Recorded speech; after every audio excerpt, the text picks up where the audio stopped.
Now in this video I'd like to discuss common stock classifications, and I'm not discussing preferred stock here, which generally have a fixed semi-annual payment. Preferred stocks also don't have the same voting rights or appreciative potential. However, preferred stocks have a priority claim over common stocks. Preferred stocks are first in bankruptcy. Now let's get back to the common stock classification. You see here there's four: authorized, issued, outstanding, and treasury stock. In addition, I'd like to discuss common stock values. In this case there's three of them: par value, book value, and market value. So let's get started with the common stock classification. I'm just going to draw a balance sheet here because this is what we're discussing. We're discussing these shares here. We'll first start with authorized, and to show authorized I'm going to do the best I can and draw a circle. Not a very good circle, but let's say that the number of shares laid out in the original charter and can only be amended by the stockholder vote, and that is the authorized. Let's say they authorized 1 million shares in that original charter. That doesn't mean they have to issue all of them. Let's say they issue half of those, which is smaller in here. Let's say they issued 500,000. It's not proportion, but that's the best I can draw. 500,000, that's the issue. It also could be the number outstanding at that point, because there are outstanding shares held by the investors or the stockholders. Now, one of two things can happen here. We could, one, issue more to do one of three or a few things. Maybe we need more money for expansion. Maybe we'd like to have some more money to pay dividends, or perhaps stock for employees. We've purchased more. Or number two, we could purchase stock back and reduce that number. Now when we purchase them back, we refer to them as treasury. An important calculation to always remember that if we take the number of issued, which was the middle of the green here, and I subtract the treasury,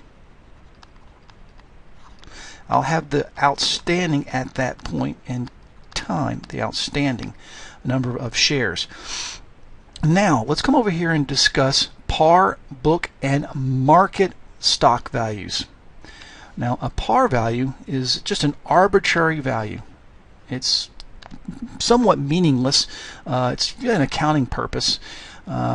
Let's say that we have treasury stock. It's $1 and we sell them for $2. We have to name that extra dollar, and we've used a few terms for that. Sometimes we call it capital in excess of par, paid in surplus, capital surplus, paid in capital. The second value I'd like to discuss is its book value. Now book value, I'm going to go back to the balance sheet, the permanent equation here, and what book value is this owner's equity right here, this part. If I move this over, I subtract the assets from liability, then I get the net worth of the company, and I put shares down here, outstanding, shares outstanding, and I divide shares outstanding to the owner's equity. Now we also have to consider if there's any preferred equity. We have to subtract anything that with preferred equity. I'll just put preferred equity here. So here's the equation. You take your owner's equity, you subtract any preferred equity, and you divide it by the current shares outstanding, and you get the accounting book value. The final one is the market value. This is where investors live, if you will. It's based upon the supply and demand of the market. And a couple equations we'd like to look at and we pay attention to is sometimes referred to as the market to book ratio, or sometimes we just reverse it and we call it the book to market ratio. So for instance, if the market feels the stock is worth $20, and I do this equation here, owner's equity minus preferred divided by shares outstanding, and I get the book value is $10, you can see the market feels it's worth twice as much as what the accountants feel it's worth. It's a really easy number to get. If I click and I go to here is let's go to the summary. Here's the summary. I don't need to go summary. It's right here. Oh, I am on the summary. Here's the previous market value right here. Previous close is 94.42.